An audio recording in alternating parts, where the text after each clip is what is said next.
Everybody, thank you. All right. Dear colleagues, welcome to the Transport Infrastructure Online Forum. Today we have the very first day of the forum, prominent speakers. We're still awaiting for the confirmation of the Minister of Infrastructure that he will join us. He just landed in Baku, Azerbaijan, but he will join us in a while. So with pleasure, I will pass the floor to the first speaker, Olga Mahaletska, National Investment Council. And we will, have the agenda as follows. So 7 up to 10 minutes for the intervention, for the speech. And then we'll have a couple of minutes, 2-3 questions if available. The questions will be provided from our participants to the main chat, but I will try to direct and maybe to address the questions to the appropriate speaker. Olga, the floor is yours, please. Thank you. Thank you, Victor. Thank you, Stephen. And good afternoon, ladies and gentlemen. I'm grateful for the invitation to participate in this session for Ukrainian Transport Infrastructure Week.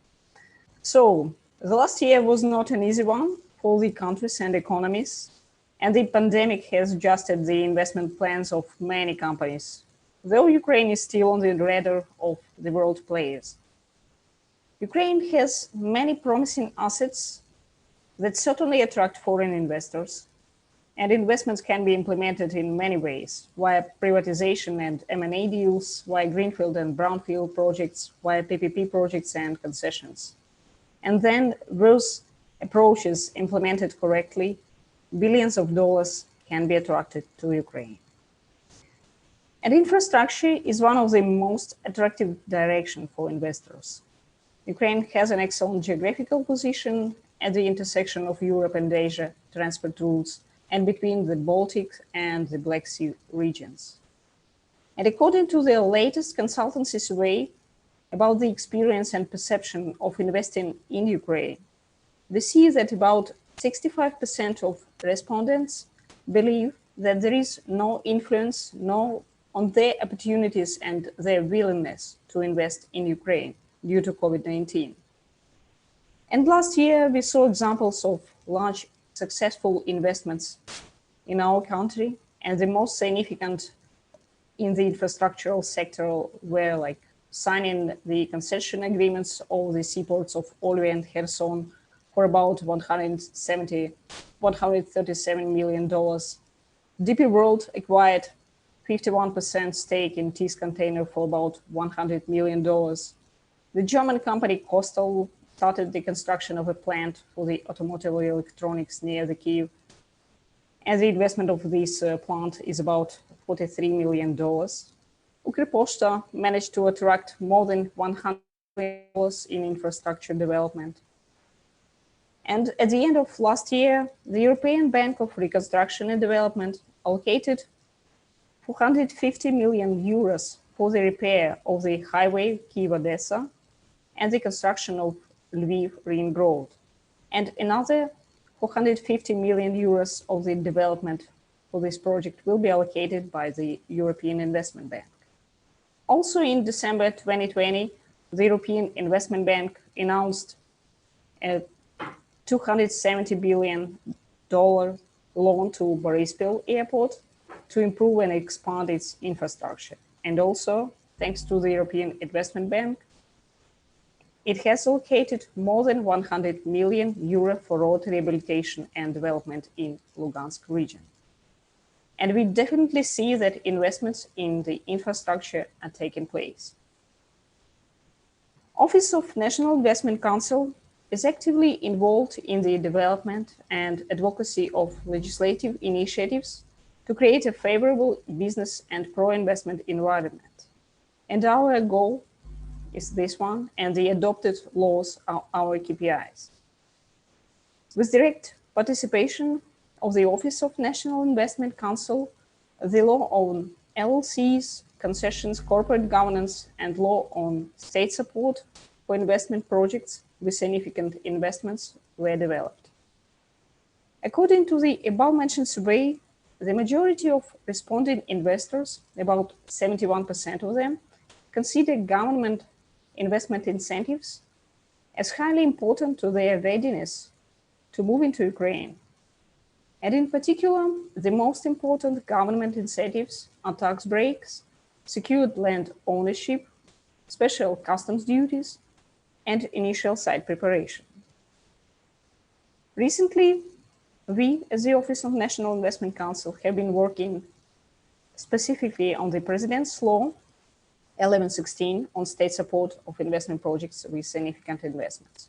And according to this law, Ukraine will provide a number of incentives for large investment projects. And these are tax incentives, exemption from the income tax for 5 years, from customs duties and VAT when importing new equipment to Ukraine. Also, the simplified provision of land necessary for investment projects is proposed, as well as construction and reconstruction of related infrastructure at the expense of the state. The law provides consolidation of investor guarantees through the conclusion of direct investment agreement with the government of Ukraine for about 15 years. And the total amount of state support will not exceed 30% of the amount investment in the capex of the project. State support will be provided for investors who are going to invest more than 20 million euros, as well as to create at least 80 new workplaces. The project implementation should not exceed 5 years in such sectors of economy like processing industry, except for the production and circulation of tobacco products, alcohol and alcoholic beverages, extraction for further processing and enrichment of minerals, except coal, crude oil, and natural gas. Also, waste management, transport, warehousing, logistics, education and science, healthcare, art, culture, sports, tourism, and recreational industry. The law by itself was developed on the basis of best practices existing in the European Union and our neighboring countries, with which Ukraine competes for the investors. Thus, the law 1116 aims to encourage potential investors to invest exactly in Ukraine. Also, I would like to emphasize that all the above mentioned government incentives will not be relevant for PPP projects implementation or for privatization. With mentioning that a significant state and share of Ukrainian state-owned enterprises can be privatized. Recently, the Parliament of Ukraine adopted Bill number 4543 that unblocks large privatization. In 2020, the revenues from small privatization was about 2.5 billion of hryvnias, and with 419 successfully. In 2021, the revenue plan for privatization is set at the level of 12 billion hryvnias, and for about 9 billion hryvnias of revenues can be provided via this large-scale privatization. So I believe that large-scale privatization is a powerful driver of the economy, which could reduce the volume of external borrowings and could ensure the transfer of non-core assets to a new effective owner. I also welcome approval of the action plan to the National Transport Strategy 2030, and this document will give impetus to the stable development of the transport industry for the next 9 years. And according to this Transport Strategy 2030, all state ports of Ukraine must become private property through concessions or privatization. In particular, Ministry, through the administration of seaports, supervises more than 10 state enterprises.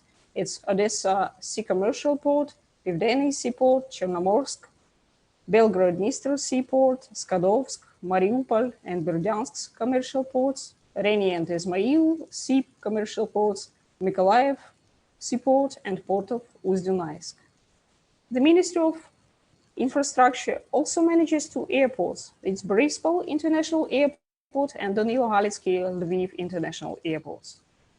So the significant potential is definitely in infrastructure P2P projects. And I believe Minister Vladislav Krikli, when he joins us, will provide you with more information about the objects which are prepared for the concession for the nearest future.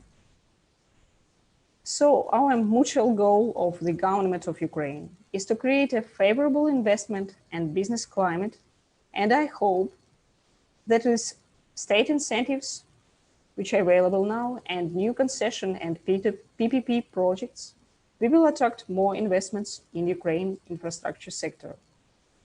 And Office of National Investment Council is ready to help in attracting new investments in Ukraine, and we are always ready to provide assistance and advice. Thank you very much, Victor. And with some of the information about the nannies law, the presidential initiative, the presentation with more detailed information will be available for all the participants later on and will be sent to you. Thank you.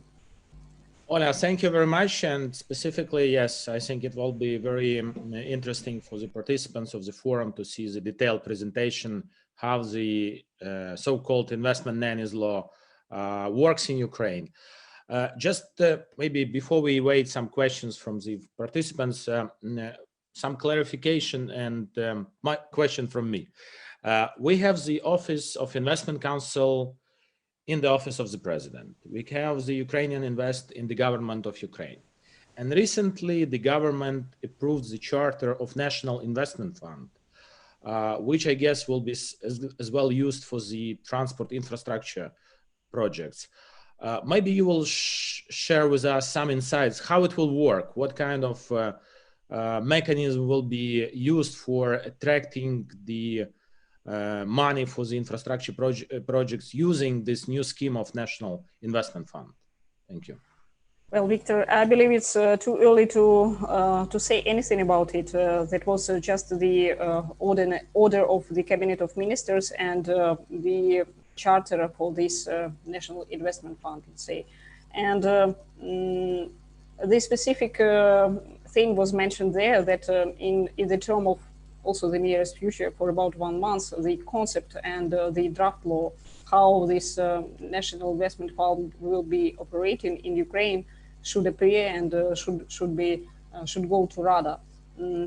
Because up to now, there are several concepts which are under discussion, and what exactly this fund would be, what is about, yeah, and for which source of the government money, the budget money would be given to this fund, and who will be the co-investor. As I also provided a presentation within the National Economic Strategy Development 2030 about the fund of funds and also the investment fund, which was related to the state-owned enterprises. So there were two concepts, and the fund of funds is usually in Europe, in some countries, the European Investment Bank through the European Investment Fund is a huge donator, let's say, to such fund of funds in the countries like Poland, also Germany, and some others. And the state amount allocated to this fund of funds is about from 10 to 20%.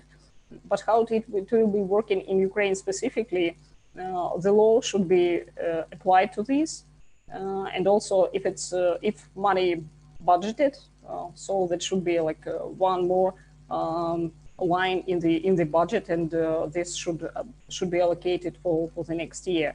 So here there are more questions up to now than answers to you, and let's see, the work in progress, and the concepts are in the development.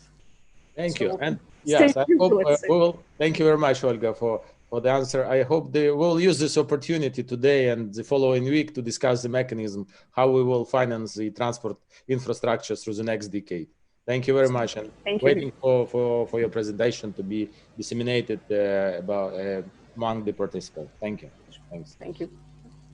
Colleagues, yes, we will have the discussion after all the interventions of our speakers, but right now I would like to pass the floor to Jason Pelmer, country manager, regional manager, not only for Ukraine, but as well for Belarus and Moldova. International Finance Corporation, one of the biggest investors in Ukrainian infrastructure. So please, Jason, the floor is yours, and please tell us about the priorities of IFC in transport infrastructure for this year and as well for the next decade. Thanks. Thank you very much, Victor, for the kind introduction, and Olga, I think, who outlined the and shared the passion for transportation and its role in Ukraine's economic development. I think it is important to frame these issues in the current economic climate in which we're faced, and to start thinking about the role of transportation more broadly in driving Ukraine's economic recovery. And the nice thing about transportation is that when you invest in roads, when you invest in airports, you're not only getting the value from those actual investments, but you're promoting other sectors. So when we think of Ukraine and its agricultural sector, the agri-logistics is very much hindering Ukraine's export potential when it comes to its agricultural sector. So I get very excited when we talk about transportation, because the knock-on benefits in terms of stimulating other sectors in the economy are so critical. I think it's also important in terms of employment generation. So then we need to, now that we're all sold on the role of transportation and the broader economic recovery strategy for the country, what are the modalities we have available to us to stimulate more investment? And so there's the pure private sector opportunities, and I'm pleased that throughout this panel and during other panels throughout the week, we'll be hearing from private sector clients. In the port sector, we have the Nibulon, one of the leading inland water transportation companies. We have MV Cargo, now Neptune, in terms of again, a leading bulk agri player. And these will be areas where IFC continues to support existing domestic players, but also promoting more investment from overseas to modernize Ukraine's infrastructure. The other modality is supporting municipalities. So working with the city of Kyiv, Lviv, Zaporizhzhia, Kryvyi Rih, and others to upgrade its urban infrastructure and promoting more green, climate-friendly, sustainable transportation. And then I think where I'd like to spend most of my attention is the PPP model. And Olga mentioned that right now we have a concession law which was approved by Parliament in 2019. We have an amended PPP law. So the legislative framework is very much in place. And I'm very excited that we now have two successful projects which have closed in the port sector, which have demonstrated that the concession model works. Now that Olvia and Kherson have raised, as Olga mentioned, $137 million of foreign direct investment from leading infra players, we expect to now expand on this model. And maybe just to really thank our partners, the Ministry of Infrastructure, USPA, the National Investment Council, also working hand in hand with EBRD on this transaction, but also taking even a further step back where the World Bank had prepared the pre-feasibility studies for these projects. So there was a real team effort to ensure the success of these projects. But now the key is building out and implementing on a pipeline of additional projects. So I think we'll be hearing from my colleagues over the course of the next couple of days what's next. And we have the Chornomorsk container terminal, which I'm excited about, because now not only can PPPs work for bulk agri, but it could also be extended into container terminals. The roads, not only can we have public sector investment, public sector intervention, but how do we preserve scarce fiscal resources and mobilize more private sector investment? And again, we've identified $2 billion worth of road projects that can rely on the concession model to prioritizing key road segments that can be commercialized. I see Shefki Ajuner is with us in one of his capacities as chairman of the board of Ukrzheliznytsia. We can monetize non-core assets in Ukrzheliznytsia such that they can take those proceeds and put that capital to work where it's most needed. So Ukrzheliznytsia is sitting on prime real estate. It's rail stations. So how do we bring in and mobilize private sector investment to realize these opportunities? So I can go on in terms of, but I think probably good to pause here, and I look forward to the discussion in terms of really building out the model that we currently have and extending it to other areas of Ukraine's economy, transportation, but even more broadly. But again, not the subject of today, but using this for health, for agriculture, for energy, but really tons of opportunity for PPPs in Ukraine. Jathan, thank you very much for your intervention. I do have the question for you. It's a kind of again, we need to know the remarkable role of IFC. As well as I was consultant of IFC for Mariupol project.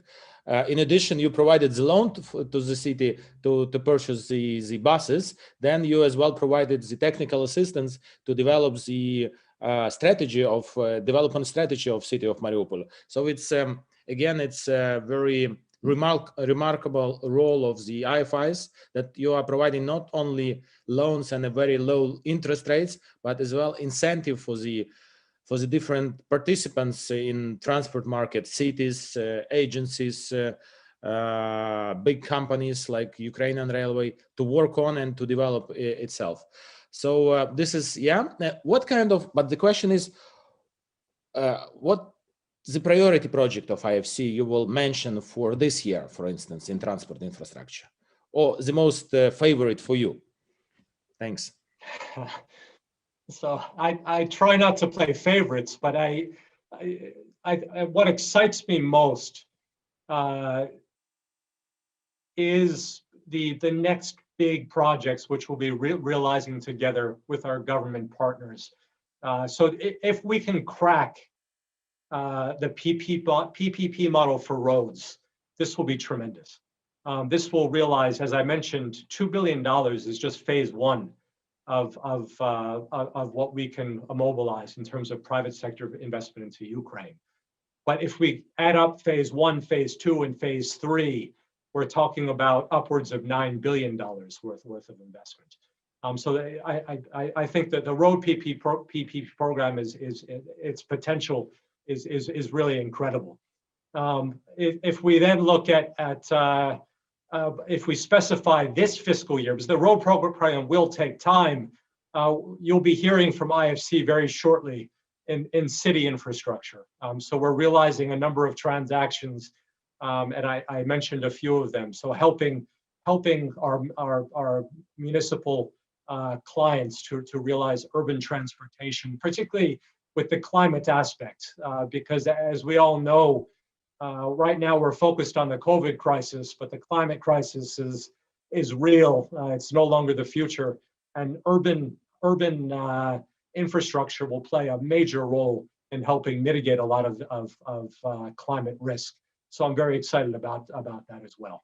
But let me pause there. Okay, thank you very much. Yes, there will hopefully will be more questions at the end of the panel. And right now I would like to give the floor to Adnan Rahman, the team leader for National Transport Model and Transport Master Plan, European Union Technical Assistance Project. The team is working to provide the transport model for Ukrainian government, for Ministry of Infrastructure, which can be used as well for defining feasibility of the projects.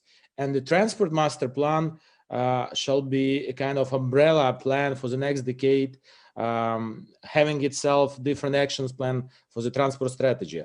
So the floor is yours, Adnan, please. Thank you, Victor. Hello, everybody. So as Victor said, I am leading this effort to develop a national transport model and a national transport master plan for Ukraine. Let me start by saying that the previous two speakers and what they have already underlined, and I just would like to emphasize that investment in transport infrastructure is not just building a bridge or building a road. This is a source of competitive advantage for a country. It is a way to make things more efficient by reducing the travel times, reduce the costs of transporting goods. So while the investments that are needed are large, the costs of not investing in the transport infrastructure is incalculably large. And research shows very clearly that investments in infrastructure, in transport infrastructure, pay off handsomely in due course of time in the long run. So what is the current situation with regard to the transport sector? So I'm going to play now the bearer of a bit of gloom and doom for a moment, because the situation in the transport sector, let me be clear, while a lot has happened in terms of changes to the law and regulatory framework, a lot still needs to happen. First and foremost, there's very little data on which to base policy decisions. For example, there's a need to develop projects, road projects that would be suitable for attracting investors to participate in public-private partnerships in Ukraine. Well, one of the things which investors would like to have is some certainty about their investment in terms of that there is a demand for it, which means one needs to have some sort of a robust analytic tool to forecast future travel demand on links within this road network. This data is currently inadequate in Ukraine, and it's very, very sparse, let's put it like that. There are a bunch of other issues as well, but I think while we understand why the infrastructure gaps exist, and they will take some time to address and resolve, some of the things that can be addressed in the short term are, for example, the institutional structures and processes that are in place to carry out the planning that is needed for such projects. One of the things which is lacking in Ukraine is the procedures to carry out a national transport master plan development on a periodic basis. Recently, as we heard, an action plan was approved. This action plan accompanies the National Transport Strategy 2030. This action plan identified projects, over 200 projects to be precise, well into 2022. However, at the end of 2022, a new set of projects would need to be developed. We studied the list of projects that were included in the action plan and concluded that these projects needed to be developed a lot more in terms of the funding requirements that they had, in terms of who would be responsible for implementing them, and so forth. So, okay, enough said. The important point is that there are important changes that still need to take place in the institutional, organizational, regulatory, and legal frameworks, if I may say so, in order to support the effort to attract investment. Now, we all know that the infrastructure deficit in Ukraine is quite large, and that's across the board, in the ports, in the rail sector, in the aviation sector, road sector. So what is needed to attract these investments? As we heard, there's a lot of potential, and let's be clear, there is significant potential. So where is this money going to come from? The Ukrainian government has limited own resources. The other source of funding, obviously, are the international financial institutions. However, the lending of these institutions to Ukraine also has a cap. I can tell you right now that that is not enough to finance nearly all of the infrastructure deficit that is needed until 2030, that is needed to be financed till 2030. So it's clear that investment is going to have to come from investors, and probably private investors, pension funds, or other institutional investors, sovereign funds, what have you. In order to attract these investors and the investment, what is really needed is transparency in decision making, some continuity, and good, robust analysis in order to make the business case for the projects for which financing and investment is being sought. And all too often one hears that what is needed most to improve the transport sector in Ukraine is money. They need money to improve it. And yes, of course you need money, but before you get that money, you need to be able to make the kinds of changes that I just kind of pointed out. So I will stop there and just reiterate that while I think Ukraine has made a great start in terms of addressing some of the issues that it needs to address in terms of attracting finance and investment in the transport infrastructure in particular, I think there's some ways to go, but I'm confident that these issues will be tackled in due course of time. And I do believe that the National Transport Master Plan in particular will support the Ukrainian government in its endeavor to tackle issues that I just outlined. And I should emphasize that the National Transport Master Plan that we're developing is not just about identifying projects for investments in the future, but one of the key components of this project that we're undertaking on behalf of the European Union is to make proposals for legislative and regulatory changes that we think would be needed. One is to achieve the objective of attracting investment, and the second is to harmonize the Ukrainian legislative regulatory framework and bring it in line with the EU acquis. So I'll stop there.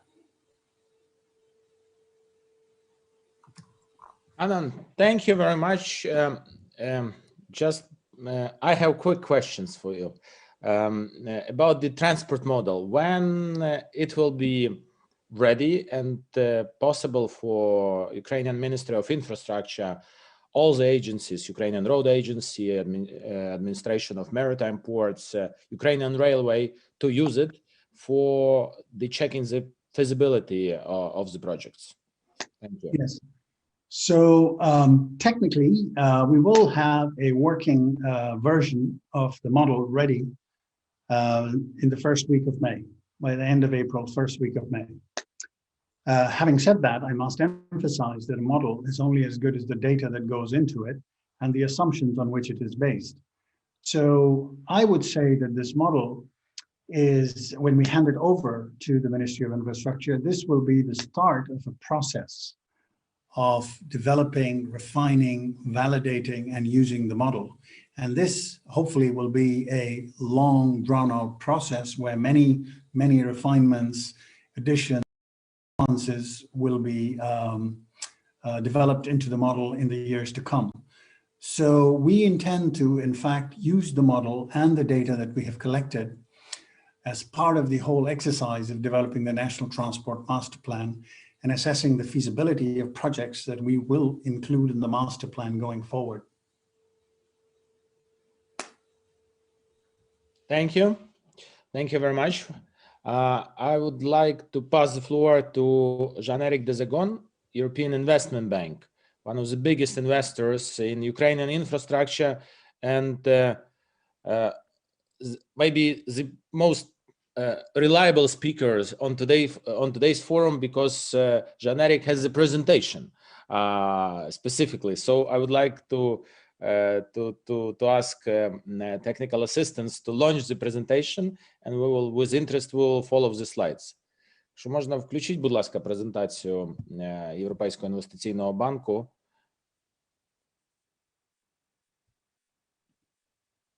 Окей. There we go. Yeah. Thank you very much, Victor. Yes. Thank you very much. As a good student, you ask for presentation, you get a presentation. So you can go to the next slide already, I think. I will go quite quickly through the slides. We can discuss some more. So please, next slide. So just about this one, I just want to underline two things. First one is that EIB is the largest multilateral lender. Now, it's important. I mean, if you want to finance infrastructure, you need to have a large balance sheet. And that's one of the reasons why EIB can finance very much infrastructure. And we have been doing that in Ukraine. The second thing I would like to underline on this slide is that EIB is the EU bank, which means that we will finance things going in line with EU policy. And that is very important in the strategy, if you want, on infrastructure, that we're going to only do things which is in line with the EU policy. So next slide. One key thing is that EIB will be also the EU climate bank, which means by 2020, we're fully aligned with the Paris Agreement on environment. By 2025, 50% of what we will do gonna have an action for the climate involved in the project. Currently, we're at 30%. And we expect by 2030 that we're gonna mobilize €1 trillion for climate actions. So this is one of the key priorities of the bank, and everything we're gonna do in the future, including the infrastructure in transport, will have this component of environment. Next slide. This one, responsible bank. That means many things. That means when we do a project, it means that we're going to check all the right impact of the project. We're going to look at the greenhouse emission. We're going to look at the corporate governance. We're going to look at the transparency. You see all these criteria here. Now, this is obviously making things difficult when we finance a project. It makes things difficult for the project itself, and we will go through all these criteria. Now, it's also, in my opinion, a good thing in the sense that EIB is always co-financing projects. All large projects will not do more than 50% of the financing.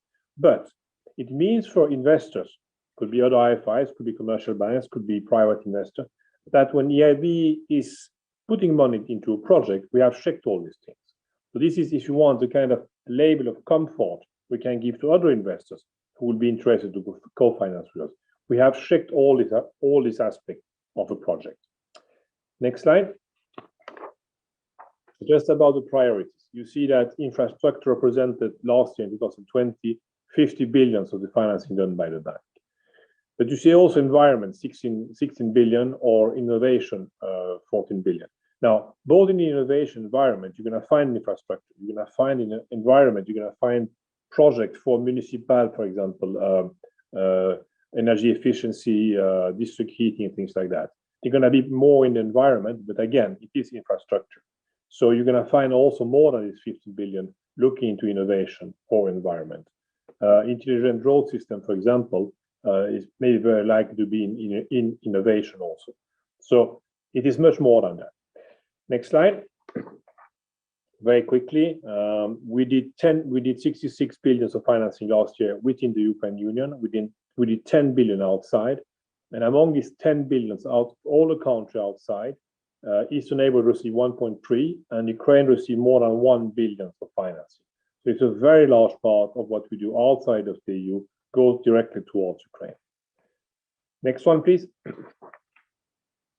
Just remember of what we do in Ukraine. We have a portfolio of about 7 billion of loans signed in Ukraine, and you see this progressing. You see some also interesting dates, and you see that we did a lot of projects around 2014, 15, 16 during the Maidan Revolution, and we did 1 billion last year. And one of the reasons is also that we wanted to really show the country we were supported during the COVID crisis. So this 1 billion also was an important sign from saying we want to support the country in this kind of difficult time. Next slide. This is really much more about what we do, and you see that transport has been or is the largest part of what we do in Ukraine. It's the blue one, it's dark blue, it's 37% of what we do. It is targeted to transport. We also have, as I said before, municipal infrastructure. For example, municipal transport will be the municipal infrastructure, and that is 14%. So we have about 51% really going to transport and infrastructure. Next slide. Now, this is a split of what we have been doing in transport so far. And you see that road is really important. We have been doing 51% or 52%, if we're on the top, to roads in Ukraine. We think it's important. You have, I think, 170,000 kilometers of road in Ukraine. And we have been one of the largest provider of funds to transformation of roads and so on. Then you see that urban transport is 34%. Now, again, this is very critical for the future because urban transport, we try to have electric buses and so on in the municipalities, and that is really going 100% in the direction of a greener economy. We have 9% on railway, again, important. Railway is probably one, again, a kind of proper way of handling transport, less polluting and so on. So you see that. And then we have also done things like airports and water projects and so on. Next slide. This is just a summary of one of the main projects we have done. I think that we mentioned that also before in the previous presentation. So road and motorways is very important. You see the M6, the MO5, 200 million. We have this one in Johannesburg, which we're quite happy about, 183 kilometers of roads for 100 million. We have the large rehabilitation of the road, 450 million, the NO1, MO5, MO1. We had the Lviv Northern Bypass and the MO5 to Odessa for 150 million. So these are very, very large projects on the road, which you say is 53% of what we do. Then next slide, please. Then we come to urban transport and road safety. Again, this is very critical. We have done project in 11 Ukrainian cities for urban transport for a total of 200 million. We will continue to do renew electrical transport in medium-sized large cities, 20 of them, 200 million. And sorry, we also been doing project in Dnipro, Kiev, that's about road safety. We think also that going forward, road safety is something very important. Also on the highways, but in the city. We want to make more friendly cities. So therefore, road safety in city is something very critical in our opinion. Next slide. And then we come to what we have been doing in the railway and the metro. We had one very good project together with our friends from EBRD, where we did the Biscuit Railway. Typically, a big project, we connect Ukraine to the EU. It's a very important one for us. And then we also have things like the Kharkiv Metro and so on, or the Dnipro Metro line. Next slide.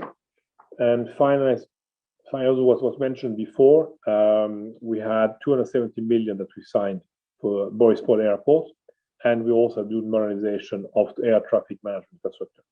Borispol Airport is a very special one. I mean, yes, it's not probably the greenest one we have done, but again, it also we want to show trust to that industry for the future. I mean, Ukraine has one very large airport, which is which is Borispol, where many passengers, many goods come into. And we know that it's slowing down. It's very difficult for the airline industry just today, but we wanted to show that we believe in the future, it will come back. So therefore, we decided to sign this loan, in fact, beginning of this year, for the Borispol Airport. And I think it's a trust from EIB towards the future of Ukraine. Next slide. Now, pipelines for the future. That's probably what you're very interested in. So we have a pipeline. We're looking at two major cities where we want to have electric transport. We have been asked by the ministry, or the minister, to look into water transport development. That is something we're very happy to look into. We have put 100 million for that. So this is again something in the direction we want to go. We have ITS, Intelligent Transport System, which we think is key.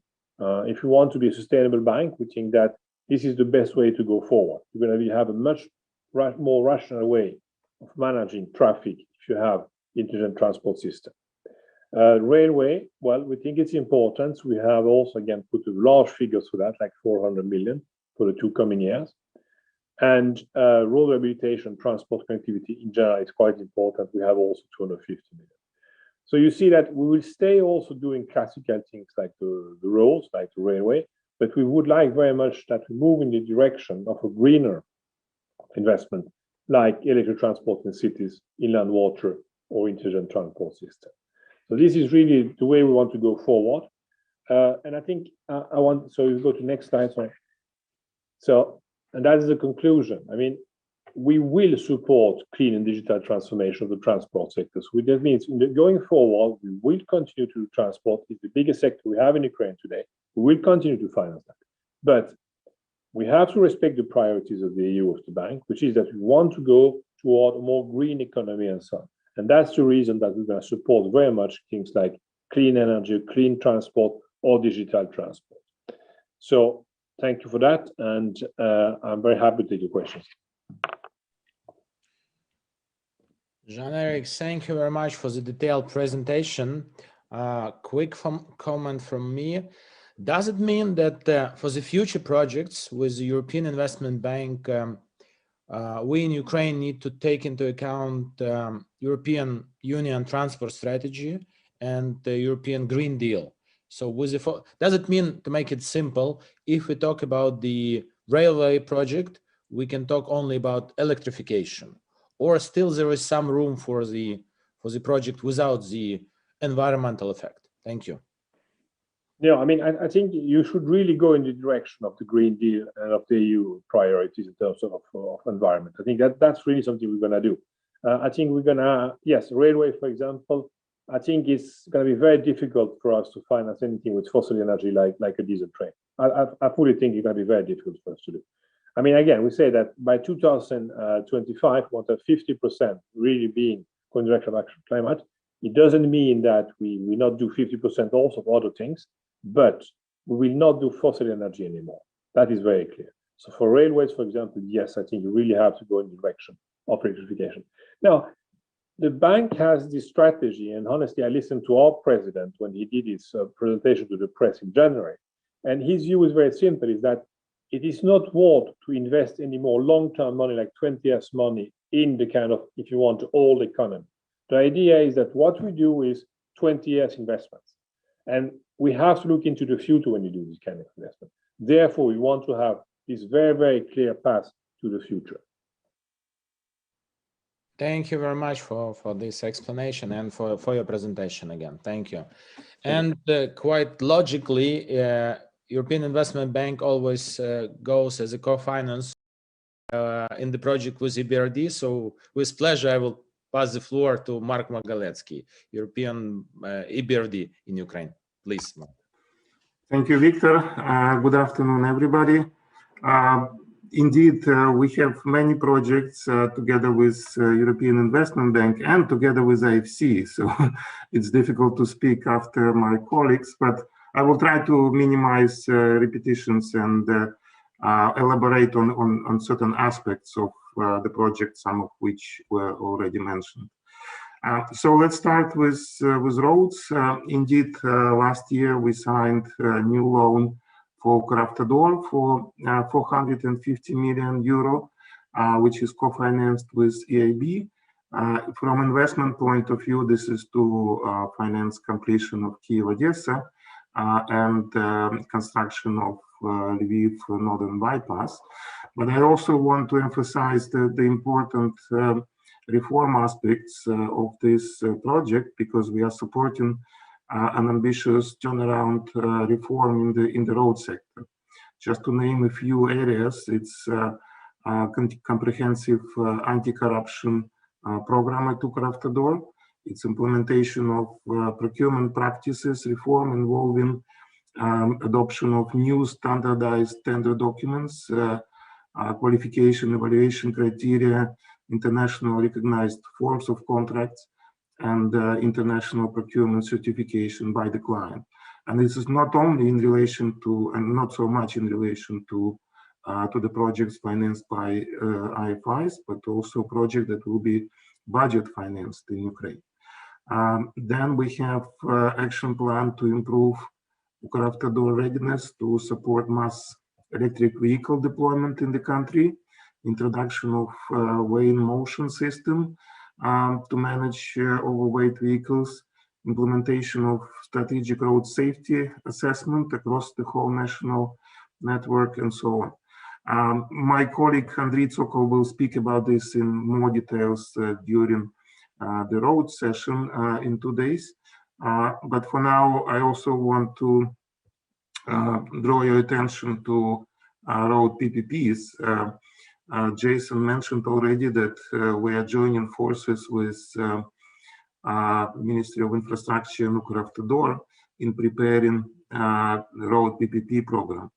It's not the first attempt to launch PPPs in the road sector in Ukraine, but I think this time we see that it is much more realistic than before with the focus on key existing national roads. And it is also coupled with the necessary changes in the legal framework aimed at improving long-term planning and budgeting, and therefore mitigating financial risk to future concessionaires. So I'm very hopeful that indeed the three pilot projects that we are taking now, which is M3, M6, and M7, M19, will be brought to successful conclusion already soon. These projects are structured on the basis of availability payment scheme, and with a lot of emphasis on maintenance, long-term maintenance, and road safety. Also, on the railway sector, we are finalizing negotiations with Ukrzaliznytsia on extension of $150 million liquidity line. This is part of our solidarity program to support our existing clients, which business was affected by pandemic. A similar line in the amount of 25 million euro was extended to Ukraine Air Navigation Service provider last year, Ukreraruch. And once situation is stabilized with both companies, we hope to come back to the investment financing of the respective activities. Ukrposhta, our new client, started implementation of our joint project signed last year. These are mobile offices for rural areas and development of the automated sorting centers network. First tender for mobile offices is already closed. We have the largest contract, single large contract in the history of Ukraine for minivans, and good luck to Citroën Ukraina and VD Elegance in implementation. Ports, following successful closure of pilot projects in Kherson and Olvia, we are joining again IFC, Ministry of Infrastructure and USPA on preparing two concession projects in the ports of Chernomorsk, container and ferry. And going beyond the immediate priorities and into the long term, I would say that in future we see ourselves go green and go private, which means further electrification of the railways, development of high-speed intercity, efficient and comfortable suburban railway connections, integration of those into municipal urban transport system, and eventually moving people from the roads to the railways. We already have a big program of municipal transport in Ukraine, 12 cities already participating, and by now we have financed delivery of 450 trolleybuses across the country. And we continue. We hope that there will be more demand for revival of trams and light metros. We are already working with Kharkiv, Dnipro, Kiev, but also hope that other cities will join. And also important area is revival of inland waterways, both in terms of general infrastructure and support of the private players. And finally, further privatization and concession in the port sectors, and hopefully we will see all ports going private by 2030. So thank you very much. If you have any questions, happy to answer. Thank you very much, Mark, for your input and for the input of EBRD to Ukrainian infrastructure.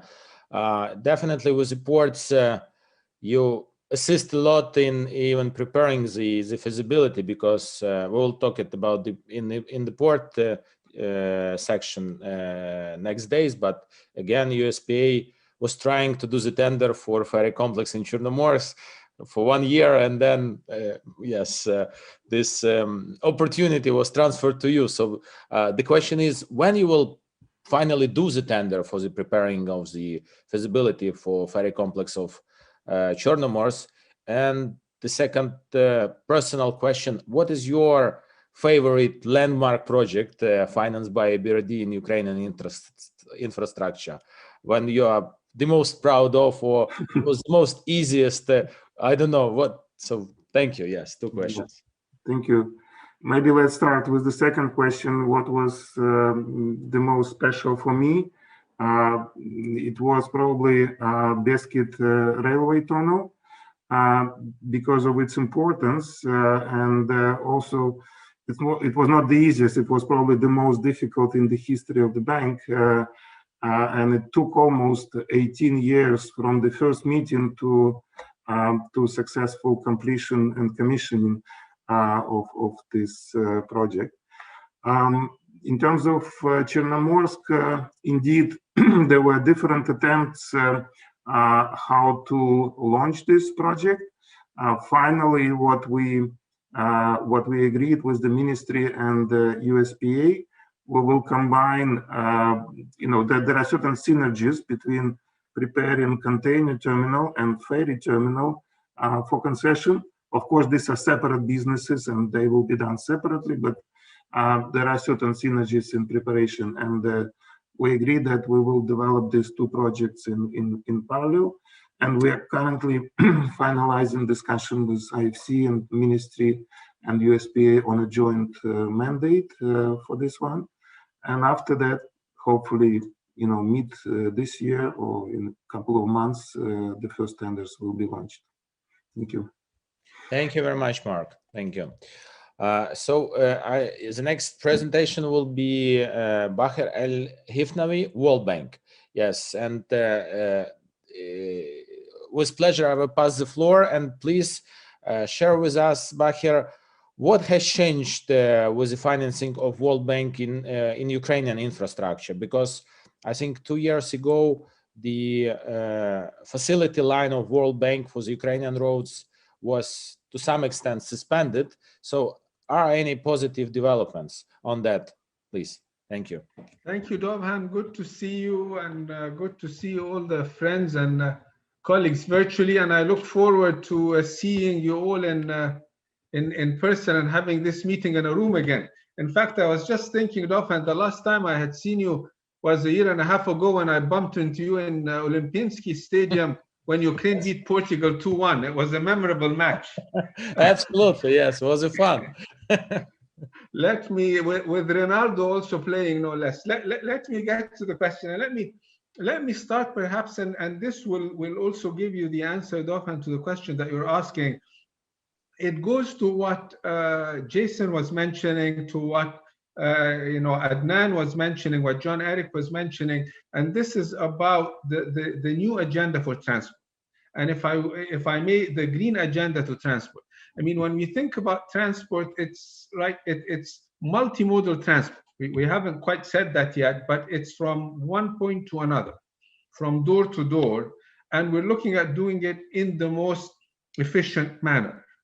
One of the things that obviously we've started seeing a while back, and now it has intensified, is this whole discussion of the decarbonization.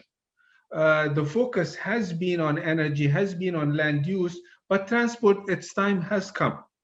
And when we see, even if I'm going to start from this level, that President Zelensky, when he was announcing the update in the national determined contributions, the NDCs, that basically is increasing the commitment of Ukraine in reducing the greenhouse gas emissions from 40% of the 2030 level to 60%.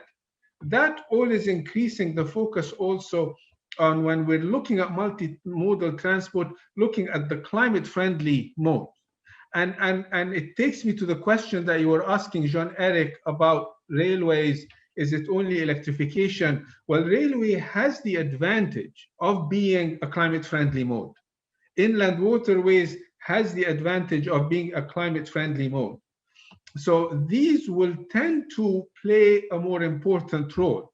It's not to say that roads will become less important, because roads are going to always remain important, but it's a matter of finding the comparative advantage for each of these modes.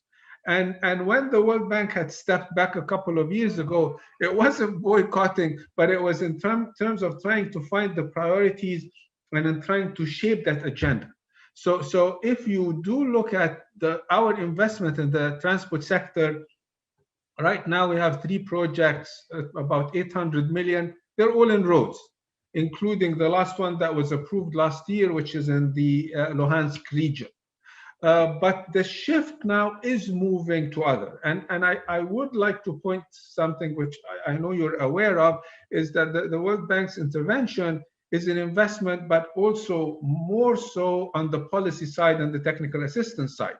So if we look at what we have worked with, we've had the privilege and pleasure of working with Ukraine on over the past few years, this has been in the railway sector, in terms of looking at providing the kind of assistance that will help Ukrazaliznytsia get ready for the market opening, which again, I mean, I know this is planned for next year, but I would imagine it is likely to get postponed given the whole economic situation of the world and what we are seeing today.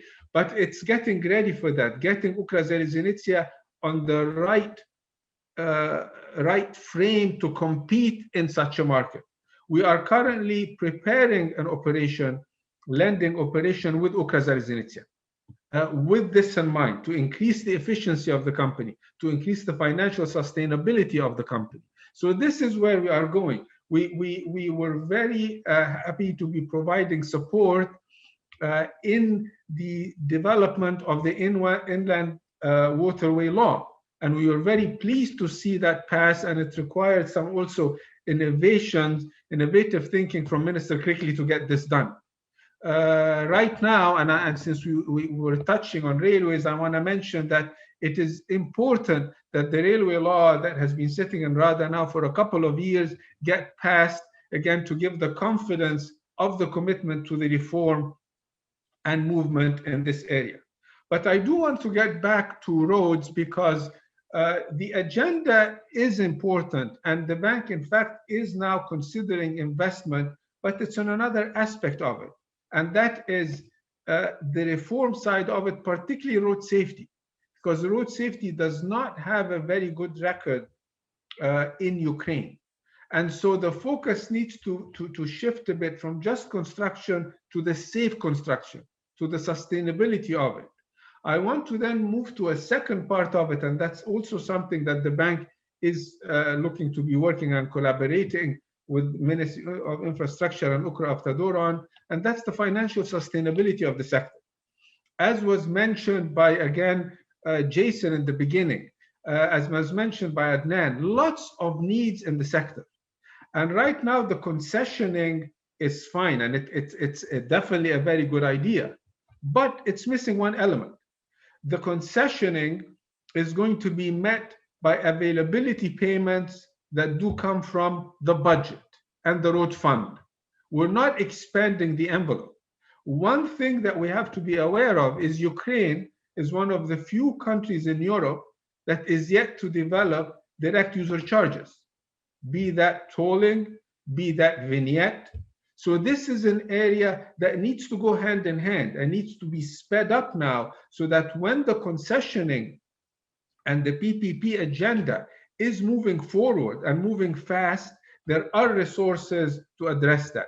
Because currently, when you look at the estimation to meet the availability payment for the roads that are being looked at now, the road fund is going to be running out of financing in a few years. To be very clear about that. So these are areas that the World Bank's attention is shifting to with other development partners to enable again the investment in the transport sector in the other areas as well. I do want to also mention something about the ports, because it really has been very successful what Ukraine was able to do with the 2 concessions in Kherson and Olvia. But I do want to put on the table that concessions will happen, and the private sector will always come and look at the risks and assess the risks and come in. But what I wanted to say is, if you look at the current port model, the institutional model for ports in Ukraine, it's not an ideal model yet. It is partly landlord model, but it hasn't gone all the way. What that means, if I come as a concessionaire, the fragmentation in the land around the port means that I have to deal with multiple owners in order to get the most out of the land. And if this is something that I have to do, it increases the risk for me.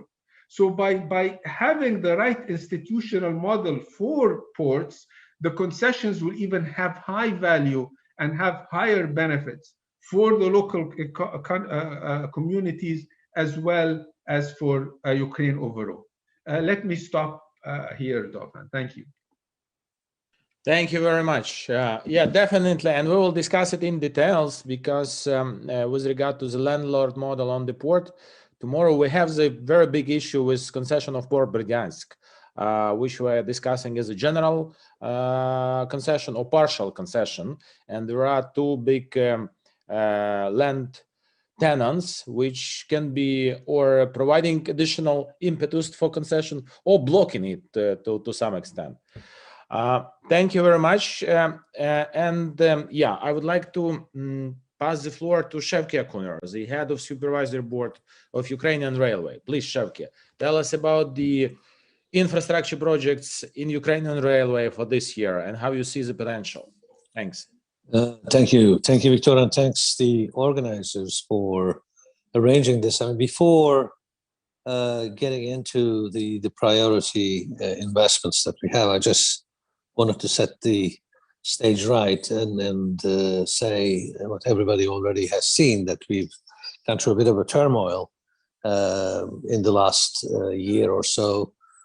First, as a result of the COVID-19 impact on our passenger and cargo revenue streams, which has been quite important. And secondly, of course, the management changes that we have seen in the last also 14, 16 months period. So the first and foremost priority for us is to ensure that the dust is settled down and we work towards full recovery of cargo and passenger traffic to ensure the continued financial and operational stability of the organization. The railroads, apart from transport infrastructure, but more specifically the railroad sector is probably unique in Europe, the Ukrainian one, in that it had not received any support, financial support from the government, at least so far as I know, and I've been in Ukraine over 8 years. So everything that we do is from our own funds. And when you look at a situation like that where you're very heavily subsidizing passenger transportation, then the underinvestment in the sector as a whole is inevitable, and it is quite obvious in the case of Ukraine. So what we are trying to do now, and thanks really to our continued support from our IFIs, friends, and backers, that we borrow from them for investment in important projects such as the Dolinska-Mykolaiv electrification project, which both EIB and EBRD support, the procurement for electric locomotives to renew our fleet of locos in the course of this year. We will conclude that purchasing tender program. We are, thank God, for the first time, we have a promise of now an earmarked funds for it, 4 billion hryvnia financing for purchase of new passenger trains in order to improve the quality of passenger transportation, passenger service. And of course, we are looking to invest out of our own funds to a variety of track improvements in order to respond to the demand and to improve the security of the transport sector.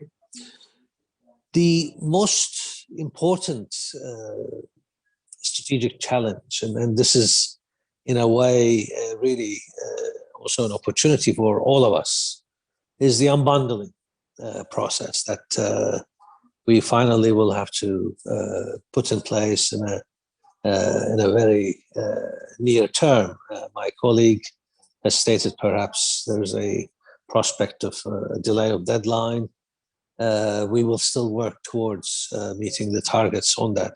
And indeed, we have already started internal preparations for it in a variety of ways, in terms of setting up the branch operations, the 4 branch operations, in terms of gearing up our accounting and financial systems to be able to cope and really support the unbundled structure.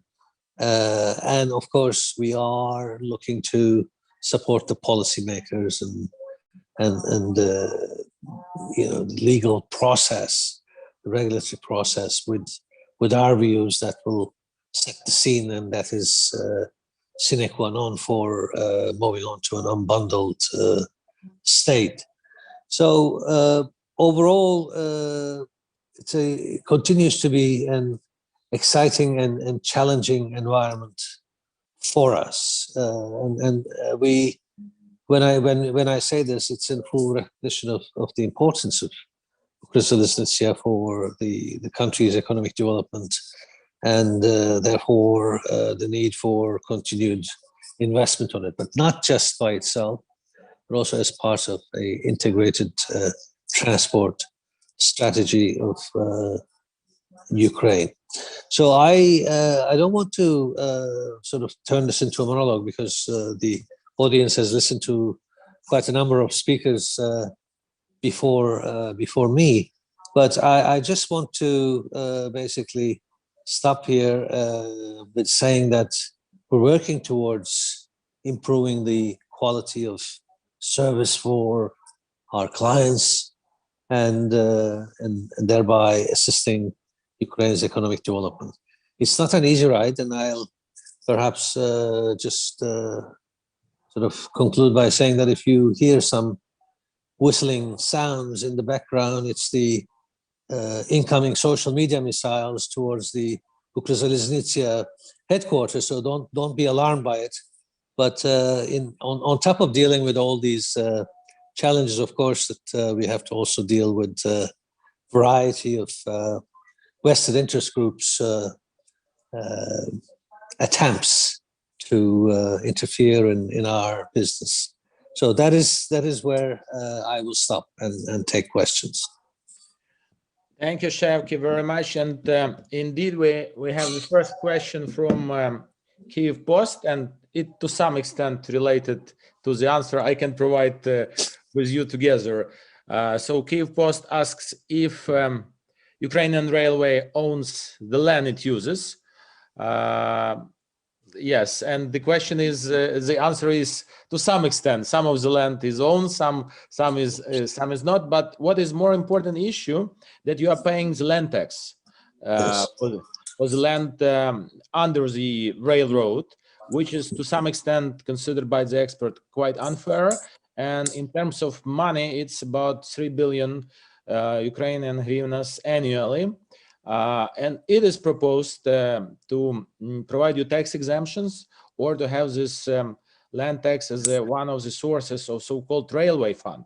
What do you think about so the question is, what do you think about the perspective of establishment of the railway fund, which can be financed through the different sources, like road fund from the excise duty on fuels, land tax, to have the central level and regional level, because when we go unbundling, we need to have the local administration finance Ukrainian railway for the public transportation. So what is your opinion, and what are the perspectives of such fund in Ukraine? Thank you. First starting with saying that let alone having a fund for Ukrainian railways, actually the fund that we pay on our usage of fuel goes to the Road Transportation Fund, so which is a bit odd in our view. But coming to the land issue, of course, the reason why it is such a difficult issue to resolve is that it's a substantial source of revenue for the municipal authorities. And our problem is that we have a huge amounts of land that we don't need, but somehow we are unable to return it to the municipalities to get the relative relating land tax burden of us. I mean, the amount is almost 4 billion, 150, 160 million dollar equivalent. And when you look at the rate that we pay, it's not far in annual tax payments in terms of value if you were to purchase the subject land. So it is almost a double whammy. It is extremely high, and it is on land that we often do not need or use. And this needs to be resolved. It's among the measures that we issued to the shareholder, to the Cabinet of Ministers for resolution, because it is sapping, that kind of resources that otherwise could be put into the investments that everybody thinks need to be made. So I would rather save the expenditures than create a fund, because we know in all budgetary practices, when you create a fund, that fund somehow disappears into different holes without the designated beneficiary ultimately seeing the money. So I would rather save those funds by getting those taxes to a realistic, manageable levels. Thank you, Shevki, very much for your input. And lucky we have Minister of Infrastructure, Vladislav Krikly, with us. Hopefully you landed well, and you tell us about the priorities in infrastructure investment projects of Ukraine for this year and for the next decade. Please, the floor is yours. Thank you, Victor. I just heard some words from the Shevki. So we have the connection from hotel in Kiev to the hotel in Baku, because I'm already in the Baku in Azerbaijan. So many greetings from Azerbaijanian land already. Minister, I am in the office at the supervisory board meeting, not in the hotel. Please don't spread news. I hope this time everything is good in the office, because last week was pretty tough with different visitors in the office. Yes. Okay, it's a tough joke. Despite all these problems and circumstances on the 2020, we were working pretty well on different legal area and keeping well and in the health condition our volume of the cargo transportation. First of all, for the UZ, of course, we had the problems with the passenger transportation, and this was a really big issue for us, and that's why we recorded almost 12 billion of hryvnias of losses. But despite it, we see the light at the end of the tunnel, and now we are exiting this pandemic situation, and we are not anymore working with the mess around. We have concrete criteria. We have our roadmap. Finally, we have voted at the Cabinet of Ministers for our action plan for the transportation strategy. You remember it was developing since 2019, and finally we have already agreed, and we have the biggest topics and the issues we have to deal with and work on them. And of course, we have different priorities in different areas of transportation. If we keep talking about the UZ, it's of course we have to have finally to establish our real tariff policy, and we have this year set it up the first time ever the assistance and support from the budget to our railway monopolist, to Ukrzaliznytsia. almost 4 billion of hryvnias for the electrification and for wagons fleet renovation we have in the budget program. And of course, I'm happy, and I've heard just by 1 year that Shevke said that such programs should be something very systematic, not just once per decade or once per 30 years, definitely, because Ukrzaliznytsia has too much social obligations, and if you want not to see some problems and discussions and different media attacks on the level and conditions of our passenger wagons fleet, we have to combine and to unite all the structures, all our possibilities and all our needs in one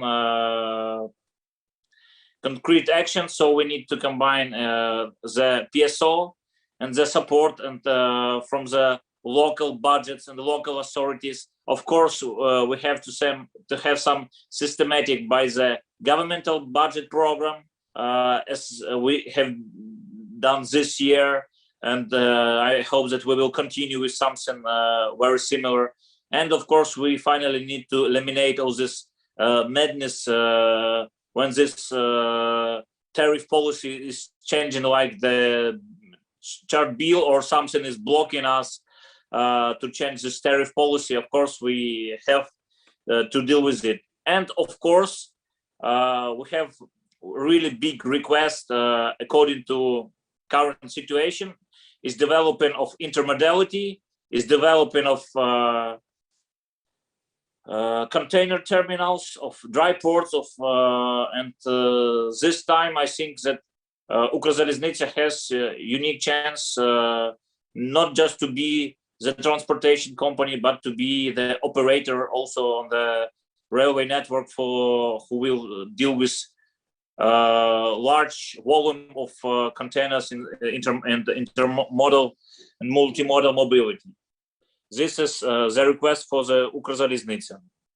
Of course, we already working in the digital era. So when we still having some papers and some numbers and digits, and we are discussing by the papers, or even we are working with the customer service and some documents in the paper way, it's already gone days. So definitely we have, according to our presidential and to program of our cabinet of ministers, to have everything being digitalized and to have all this and cargo and passenger services in simplest way, everything in your laptop, your smartphone, etc. The same thing we are working by the Ministry of Infrastructure for the one digital ticket. We want to unite all types of transportation between the municipal transportation, Ukrzaliznytsia, our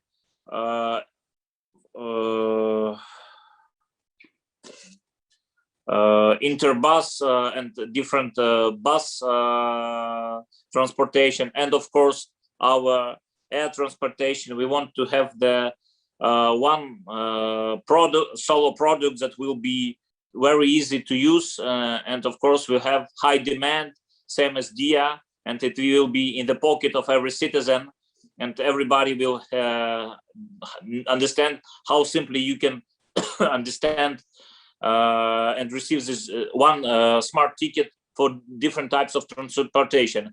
And it, of course, it's not only about something very smart, comprehensive, and easy. It's also about the shadowing of economy, because you know that all this our municipal transportation, marshutkas and regional transportation, they're dealing with the cash economy, and of course it's not a deal. We have to reorganize everything and to have the cashless economy, and of course digital tickets and digital services is the best way how we can realize it.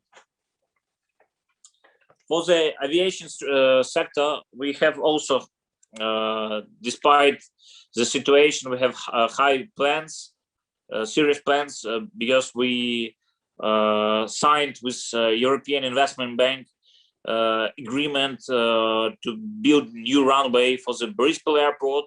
We have in the budget 2.4 billion of hryvnias for our regional airports. It's Dnipro, it's Kherson, it's Rivne and Vinnytsia, and we're still working on the, of course, on the other regional airports. By the way, we have already finalized the documentation for the new airport in the Zakarpatska region, and finally there will be no any problems in the discussion and changing the information with the Slovenian Republic, and it will be much easier to realize different international aviation programs. And of course, for the aviation sector, not the last, but one of the most opportunistic things we are looking for is our common aviation area agreement. So we plan that in the second half of June, we will sign it. We received last week really good news that all the documents are already shifted to the European Parliament. So we are ready for the discussions and voting, and we are preparing for the beginning of the summer to sign CAA. And of course, it's like non-visa agreement, same for the aviation. So it's really something very big and long time awaited. And finally, we will realize it. Great program. We called it big reconstruction, big construction we have this year. Of course, it's continuing program. It will continue till the 2024, including. And this year we have again 6,500 of kilometers of the roads to reconstruction and to renovate. 4,500 of kilometers is the state roads, and 2,000 kilometers is our roads in the regions. And of course, finally, we are on the final track, not just to build the roads, but to protect the roads. We expect over 100 of weight in motion complexes on the different names of our state roads to protect the roads. And we are now working with the World Bank on finalizing the payment roads. And the next point is, of course, we want not just to attract the loans for the building and reconstructing the roads, but we want to have the availability payment, to have long-term programs to deal with long funding, to have the contracts for 15, 20 years, not just simple loans for 3-5 years. And we expect that it will attract new companies, new financial institutions to invest in road construction through the EPCF model. When the financial company and the construction companies are uniting, they having something joint and something transparent. And as a state, we receive much more infrastructural project at the same time. And of course, it's everything will influence on the GDP growth as well in the region and at the total GDP growth. Good news we have for the our national postal service provider. Almost 2,000 of new mobile points, new postal vehicles we have signed with EBRD, and a week before actually. And of course, we have with EIB and EBRD at the same time our modernization of the logistical network. So we are in time with all this e-commerce requests and demand, and Ukrposhta definitely will be the best partner who will provide high quality service for different e-commerce companies. And I will say even more, we just discussed with the CEO of the Ukrposhta. We have the really great plan. We call it "Let's make the Ukrposhta great again." We want to have 3 times more to rise the revenues in 5 years. So the Ukrposhta will be almost a billionaire company, because it will be almost $1 billion of US revenues according to the strategies that we will improve. Same high speed we are working with our privatization and with our concession programs. Many thanks to the participants, to the IFC office, to the EBRD office, to our World Bank for the support with all these programs. So really we are on the final stage with not only with our seaports that and you remember all that we started, and we are finalizing now our shifting to the concessioners, first 2 pilot concession projects for the Kherson and Olvia seaport. But of course, we are moving forward with the Chernomorsk and container terminal and ferry complex, and of course, Odessa passenger terminal and Berdyansk. And I see again the picture of Shevke. And of course, I will not forget about railway stations. We are also moving forward and implementing the concession program for the railway stations as well. And I'm very happy that the supervisory board is really in line with all these strategic directions and the plans. We definitely need to change our approach, and all non-core assets should be managed by the private companies, private hands, and it will be simpler to the Ukrzaliznytsia. So we will not more struggle with the corruption. We will see how new managers, new private companies will deal with such big projects. So it's only briefly, shortly. Of course, we have large our year integration programs, but it's not about just simply infrastructure. It's about that we want to be on the same page with the European Union, because one day, and I hope that this one day will come in the nearest future, we will be fully the member of the European Union. And before this day, we will have really great infrastructure as well. Thank you for your attention. Thank you, Minister, for this concluding notes. And again, congratulations with the approval by the government of the action plan for the national transport strategy. I do remember when I started it 2 years ago to prepare after the approval of the national transport strategy in 2018. And yes, good luck with the Open Sky Agreement. It's great news that Commission approved it last week. Hopefully European Council will as well. And it will be great achievement and provide additional impulse for the development of Ukrainian airports and Ukrainian air transportation. We have the question still from Kyiv Post, and it relates to the unbundling of Ukrainian railway. So the question is, what's stopping Ukrainian Ukrzaliznytsia from changing the structure from 21 directorates at 6 regional branches to 4 vertically integrated companies, which is cargo, infrastructure, production, and passenger? So basically, when it happened and when the unbundling of Ukrzaliznytsia will take place? Thank you. I don't know whether Shevke has already provided the answer on this question, but definitely we want to have, there are 2 different approaches. You can have the unbundling simply on the page, on the paper, 1 pager, and you will say, great, we have done unbundling, but nothing is changing the company inside, in the core of the company, with the financial assets, with the cost location of these assets and how they will deal with the revenues and with upcoming problems. And the next approach, of course, we want to have the detailed understanding. And thanks, we have talked with IFIs, and they're ready to support this detailed strategy of the unbundling.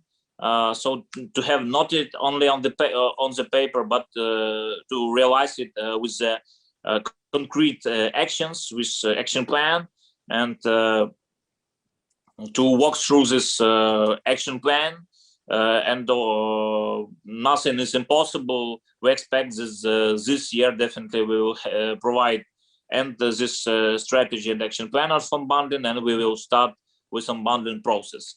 But simply, we want to do it not just for the hype and for the words, just to say that we have done this achievement of the unbundling, because we have many examples of unperfect unbundling. Let's say, for example, about the Deutsche Bahn.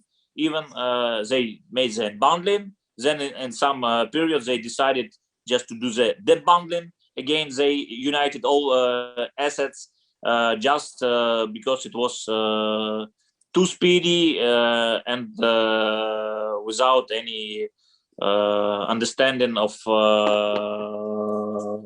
what outcome it will provide. If I may just add a couple of words. Sure. Thanks, Minister.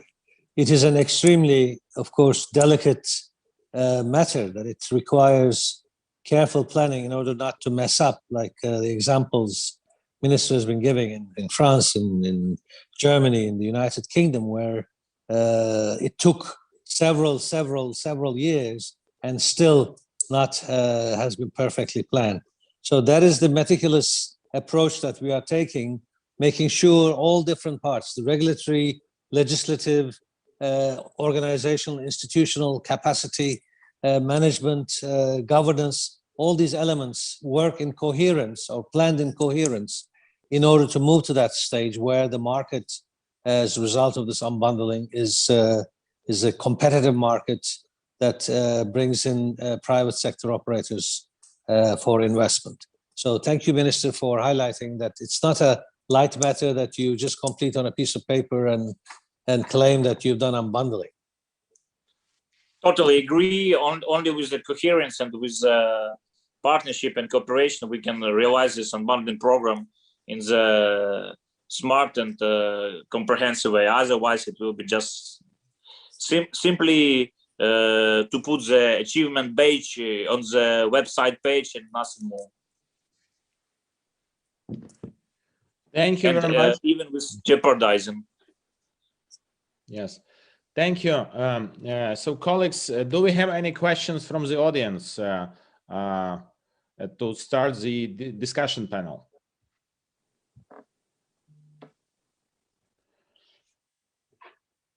If not, then we thank you, Minister, for your participation. Thank you all participants as well for these speeches. It was quite short but very efficient discussion, aligning the most important priority infrastructure projects for this year and for the up to the 2030 as the action plan of the national transport strategy. And hope to see you tomorrow during the port's day of the second day of the Transport Infrastructure Forum. Again, appreciations for all the speeches, presentation, and intervention, colleagues. Thank you very much. Thank you. Thanks. Thank you. Thank you. Victor is only man with a tie. No, I have one. Ah, sorry, Jean-Ric. Hello. Yeah. Yes. Take care, everyone. Okay. Thanks. Thanks. Have a great day and time. Okay. Bye. Yeah. Bye. Thank you. Thank you, Victor. Thanks.